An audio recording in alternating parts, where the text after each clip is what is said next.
Hello, அஸ்ஸலாமு அலைக்குண்ணே. வலைக்கலாம் சொல்லுங்க. அண்ணா, ஒரு சின்ன ஒரு கிளாரிபிகேஷன் ஒன்று கேட்கணும். அதான் ரெக்கார்டிங் போட்டுட்டு தான் பேசுறேன்.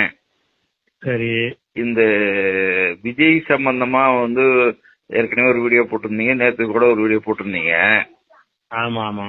அதுல இந்த ஜனநாயகன் படத்துல ஒரு சம்பவத்தை மையப்படுத்தி சில செய்திகள் சொல்றாங்க. சரி சரி. அதாவது என்னன்னா, ஜனநாயகன் அந்த படத்துல இருந்து ஒரு 2-3 சின்ன சின்ன கிளிப்பிங் தான் வெளியாயிருக்கு. அந்த கிளிப்பிங் இப்ப மட்டும் பார்த்துட்டு ஒரு விஜய் முஸ்லிம்களுக்கு எதிராக ஒரு தீவிரவாதிகள் குண்டு வைக்கிறவங்க அப்படிங்கிற மாதிரி பிரச்சாரம் பண்ற மாதிரி அந்த செய்திகள் வெளியாகிற மாதிரி பேசுறாங்க. ஆனா அதே நேரத்துல அந்த படத்துல ஒரு முஸ்லிம் கேரக்டர் வர்றாரு. அவர் தான் அந்த குண்டுகளை டிசால்வ் பண்ணக்கூடிய, காப்பாற்றக்கூடிய காரியத்தை அந்த முஸ்லீம் செய்யறாரு. அது மட்டும் இல்லாமல் ஒரு முஸ்லீம் கேரக்டர் அவர் தான் விஜய்க்கு சொல்லியே கொடுக்கிறாரு, இப்ப மாதிரி தீவிரவாதிகள் எல்லாம் செய்யறாங்க அப்படின்னு சொல்லிட்டு. தீவிரவாதிகளை காட்டி கொடுக்கக்கூடிய முஸ்லீமாவும் மாதிரி ஒரு கேரக்டர்லாம் வருது. அதாவது தீவிரவாதம் செய்யக்கூடியவங்க முஸ்லீம்னு காட்டினாலும் அதுல இருந்து பாதுகாக்கிறது, காப்பாத்துறது, அதை டிசால்வ் பண்ணக்கூடிய காரியங்களை செய்யறது எல்லாமே முஸ்லீம்களா தான் இவர் காட்டியிருக்கிறாரு. அதனால இது மைனஸ் மட்டும் பேசுறது சரியில்லை. அவர் பிளஸ்ஸையும் காட்டியிருக்கிறாரு. ஏன்னா அது மட்டும் அந்த ஒரு சைடு மட்டும் பேசுறது சரியில்லை அப்படிங்கிற மாதிரியும், அது அவர் செஞ்சிருக்கிறது சரிதாங்கிற மாதிரியும் பேசுறாங்கண்ணே. இது சம்பந்தமா கொஞ்சம் கூடுதல் விளக்கம் வேணும். அதாவது முஸ்லீம்களை தீவிரவாதியா காட்டுற எல்லா படங்கள்லயுமே ஒட்டுமொத்த முஸ்லீம் எதிரின்னு நம்ம நினைச்சிடக்கூடாதுங்கிறதுக்காக பேலன்ஸ் பண்ற மாதிரி இப்ப வைப்பாங்க. ஆமா, அந்த விஸ்வரூபம் படத்துல கூட கமலஹாசன் அமெரிக்கா காட்டியிருப்பாரு. ஆமா, அது மாதிரி காட்டியிருப்பார்ல. அதாவது என்ன செய்வாங்கன்னு கேட்டா, முஸ்லீம் எல்லாருமே தீவிரவாதின்னு சொன்னா அந்த அவனுக்கு நம்புற முஸ்லீம்கள் கூட அவனை விட்டு போயிடுவாங்க. நம்ப வைக்கிறதுக்கா என்ன செய்வாங்கன்னு கேட்டா, முஸ்லீம் தான் அதை காட்டி கொடுத்தாங்க, உதவி செஞ்சாங்கன்னு ஒரு சீன் வைக்கத்தான் செய்வாங்க. இதுல எப்படி நம்ம பாக்கணும்னு கேட்டா, இப்ப விஜய்க்கு ஒரு 2 பொண்டாட்டின்னு வச்சுக்கிருவோம். ஒரு பொண்டாட்டி தேவடியாத்தனம் பண்றா, அப்படி ஒரு காட்சியை வச்சு படம் எடுக்கிறோம். இன்னொரு பொண்டாட்டி போய் அதை சொல்லி கொடுத்துடுறா, வெளிப்படுத்திடுறா. சரி. வெளிப்படுத்துற மாதிரி ஒரு காட்சி வச்சதுனால தேவடியா காட்டினது சரின்னு சொல்லுவானா? ஆமா. அதாவது வெளிப்படுத்துற மாதிரி ஒரு காட்சி வச்ச ஆது அர்ஜுனா அவன் ஒரு மகன் கள்ள நோட்டு அடிக்கிறான். அப்படி ஒரு படம் நம்ம எடுக்கிறோம். ஆது அர்ஜுனாவுடைய மகன் கள்ள நோட்டு அடிக்கிறதாக ஒரு படம். அந்த கள்ள நோட்டு அடிக்கிறத இன்னொரு மகன் காட்டி கொடுக்குறான். இப்படி படம் எடுத்தா இவன் ஒத்துக்குருவானா? அத காட்டி கொடுக்கறதாவும் ஆது அர்ஜுனா மகனத்தை நாங்க காட்டி இருக்கிறோம், கள்ள நோட்டு அடிக்கிறவனா மட்டும் நாங்க காட்டலையே அப்படின்னு அவன் சொல்லுவானே. ஆனால் இத அவனால் ஒத்துக்கிற முடியுமா? முதல்ல முஸ்லீம் அப்படி இருக்கிறானான்னு டாபிக். நீ அந்த கதையில என்ன சொல்ல வர்றான்னு கேட்டா, முஸ்லீம்ல எல்லாரும் அப்படி இல்ல, இப்படிப்பட்டவனும் இருக்கிறான்னு நீ சொல்றியா இல்லையா? அதுல அதான் நீ எல்லாரும் தீவிரவாதி சொல்றேன்ட்டு நாங்க குற்றச்சாட்டு சுமத்தல. நீ சொல்ற மாதிரி ஒரு கூட்டம் கோயில்ல குண்டு வைக்கிறவன் இருக்கிறானா? சுதந்திர இந்தியாவுல எந்த ஒரு கோயில்லையாவது அக்ஷர்தம் கோயில்ல ஒரு குண்டு வச்ச ஒரு வழக்கு தான் இருக்குது. அது முஸ்லீம் இல்லன்னு தீர்ப்பாகி போச்சு. அது வச்சது முஸ்லீம் எல்லாரும் வச்சிருக்காங்க.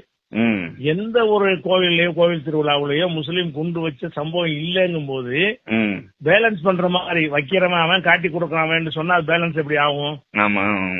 நீ செய்யாத உன்னை சுமத்திட்டிய. இப்ப மக்கள் மத்தியில என்ன வரும்னு கேட்டா, என்னைய பத்தி மக்கள் என்ன நினைப்பான்? நான் காட்டி கொடுக்கறோம்னு நினைப்பானா, குண்டு வைக்கணும்னு நினைப்பானா? நீ விதைச்ச கருத்து மூலமா முஸ்லீமை பற்றிய பார்வை எப்படி பதியும்? முஸ்லீம்ல இப்படியும் இருக்கிறான் அப்படியும் இருக்கிறான்னு பரப்புறத எங்களுக்கு ஆபத்தானது. முஸ்லீம்ல இப்படிப்பட்டவன் இருப்பான், அப்படிப்பட்டவன் இருப்பான், கவனமா இருந்துக்கிறது அது உள்ள மெசேஜ். அப்ப நம்ம அதுக்கு எதிரான ஒருத்தனையும் கூட அவன் என்ன நினைப்பான்னு கேட்டா, இவன் இந்த குண்டு வைக்கிறவனா இருப்பான்னு நினைப்பான்ல. அப்ப இவன் அயோக்கியப்ப என்ன செய்யறானுவான்னு கேட்டா, எல்லா அயோக்கியிலும் அந்த வேலையை செய்யறானுவ. அதாவது முஸ்லீமை எல்லாத்தையுமே தீவிரவாதின்னு காட்ட மாட்டான், தீவிரவாதின்னு காட்டுவான், அதுக்கு எதிராக நிக்கிறதாவும் காட்டுவான்.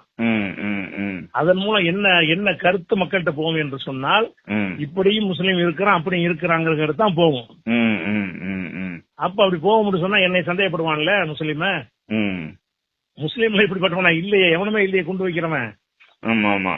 முஸ்லீம்ல ஒருத்தங்க கூட கோயில்ல குண்டு வைக்கிறவன் இல்லங்கும் போது கோயில்ல குண்டு வைக்கிறவன் இருக்கிறாங்கிறது இப்படி வாழைப்பழத்துல ஊசி ஏத்துற மாதிரி தான் அந்த விஷ கருத்தை பரப்ப முடியும். அதாவது பெருவாரியான தீவிரவாத செயலா இருக்கட்டும், பெருவாரியான குண்டு வைக்கிற செயலா இருக்கட்டும், அதுல வந்து சம்பந்தப்படக்கூடிய வந்து முஸ்லீம்னு பார்த்தா ஒரு 2% தான் இருக்கிறான், மத்தவங்க தான் கூடுதலா இருக்கிறாங்க. ஆனா காட்டும் போது 50-50 காட்டி போடுறானோ, அப்படி காட்டிக்கிறான். அது மாதிரி காட்டுறான். இந்த வாரம் அந்த ரசிகைய வெறி முத்தி போய் இது ஒரு பதிலா சொல்றாங்க. பதில் சொல்ற அந்த அம்புட்டு பேர்ட்டையும் கேட்கணும். உன்னுடைய 2 மகள்ல ஒருத்தி வந்து விசாரம் பண்றா, அது மாதிரி நாங்க படம் எடுக்கிறோம். இன்னொரு மக வந்து நல்லவளை வந்து அவளை காட்டி கொடுக்குறா, அப்படி படம் எடுத்தா பேலன்ஸ் ஆயிருந்து ஒத்துக்குருவியா? என் மகளை எப்படா நீ வந்து விபச்சாரியா நீ படம் எடுத்துன்னு கேப்பியா? அப்ப ஒரு மனிதன் ஒரு செய்யற காரியம் வந்து பாதி பேர் நல்லவன் பாதி பேர் கெட்டவன் சொல்றதுதான் எங்களுக்கு அப்ஜெக்ஷன் பண்றது. மறுப்பு அதுலதான் இருக்கு. நீ சொல்ற மாதிரி பாதி பேர் நாங்க இல்லையே. அதுவும் ஊரை சொல்ற, கோரிப்பாளையம்ங்கிற, நெல்பேட்டைங்கிற, மதுரைங்கிற, கோயில சொல்ற, இதெல்லாம் சொல்லும் போது அந்த பகுதியில் உள்ள அங்க ஒரு திருப்பரங்குன்றம் விஷயம் பத்தி எரிஞ்சுக்கிட்டு இருக்குது. இந்த ஒரு நேரத்துல முஸ்லீம்கள்ல இப்படிப்பட்டவனை இருப்பாங்கிறத தவிர என்ன மெசேஜ் இருக்குதுல? எல்லா முஸ்லீம் அப்படி இருப்பான்னு நீ சொல்லணும், ஒத்துக்குருவோம். இப்படிப்பட்டவன் இருக்கான்ல முஸ்லீம்ல உங்க கருத்து பிரகாரம்? இப்படிப்பட்டவன் இல்லங்கிறதான உண்மை. இப்படிப்பட்டவன் ஒருத்தனும் முஸ்லீம்ல இல்ல, இப்படிப்பட்டவனும் முஸ்லீம்ல இருக்கிறான், சுத்தா சாவட்டும் சொல்லி சாவடிக்கணும்னு இருக்கிறான்னு தானே காட்டுறாங்க. இதெல்லாம் சொதப்புற இது. அதாவது இதெல்லாம் பதிலுங்கிற பேர்ல இதுக்குத்தான் வந்து காட்சி எடுக்கிறானு பேலன்ஸ் பண்ணிடலாம் நினைச்சுக்கிட்டு இந்த கூமுட்டையில ஏமாறுறாங்க. பேலன்ஸ் பண்ணிட்டான். இந்த மாதிரி உன் குடும்பத்தை கற்பனை பண்ணி பாரு, இப்படி பேலன்ஸ் பண்ணா ஒத்துக்குருவியாண்டு? உன்னோட குடும்பத்துல உன்னோட சொந்தக்காரங்கள்ல பாதி பேர் அப்படி காட்டி பாதி பேர் எப்படி காட்டினா இதை ஏத்துக்குருவியா? நாங்க எப்படி இப்படி இருக்கிறோம்னு கேப்பியா? அதனால இது ஒரு பதில் எல்லாம் எடுபடாது. இதெல்லாம் எடுபடாது நினைச்சிட்டு இருக்காங்க. எடுபடும் மக்கள் தெளிவாயிட்டு தான் இருக்கிறாங்க. சரி, நல்ல விஷயம். ஏன்னா இப்ப நிறைய பேர் இதை பார்க்கும்போது வந்து சாதாரணமா எப்படி பாப்பாங்கன்னாக்கா, சரி நல்லவனும் இருக்கிறாங்க கெட்டவனும் இருக்கிறாங்க, முஸ்லீம்ல 50-50 இப்படி இருக்காங்க அப்படி இருக்காங்க, அதாவது தீவிரவாதத்தை ஆதரிக்கக்கூடியவனும் இருக்கிறாங்க எதிர்க்கக்கூடியவனும் இருக்கிறாங்கன்னு சொல்லிட்டு ஒரு முஸ்லீம் சமுதாயத்தை மட்டும் தான் கட்டுறாங்களே தவிர மற்றவங்களை பத்தி வந்து அது அந்த டிராக்விலே போக மாட்டேங்கிறாங்க. காரணம் என்ன? செய்யணும் மத ரீதி அப்படி காட்டுறதே இல்லையே. ஆமா, மத ரீதி அதெல்லாம் காட்டணும்ல. அப்படியா உண்மையை காட்டணும்ல. நீ வந்து அடுத்த மதத்துல வந்து பழிய போட நம்ம சொல்லல, ஆனா உண்மையிலேயே என்ன நடந்துச்சு இது கடந்த காலத்துல நம்ம பாத்துக்கிட்டு தானே வர்றோம். முஸ்லீம் வந்து முஸ்லீம் 1-2% செஞ்சான்னாக்கா மீதி 98% செஞ்சவங்க எல்லாம் யாருக்கு நம்ம வந்து பாக்க அது சொல்லணும்ல. நீ சொல்லணுமா இல்லையா? அது போக மத்த இந்த விஜயகாந்த் கமலஹாசன் இவனு உள்ள என்ன செய்வாங்கன்னு கேட்டா பாகிஸ்தான் ஆப்கானிஸ்தான் போயிருவாங்க தீவிரவாதிகளை காட்டுறதுக்கு. ஆமா, அது வேற. இவங்க மதுரைக்குள்ள கொண்டாந்து வர்றான் பாருங்க. இவன் மகா கெட்டவன், லேசுப்பட்டவன் இல்லையா? இதெல்லாம் பதிவுல போட்டு விடுங்க, ரெக்கார்ட் பண்ணி போட்டு விடுறேன். சரி, ஓகே.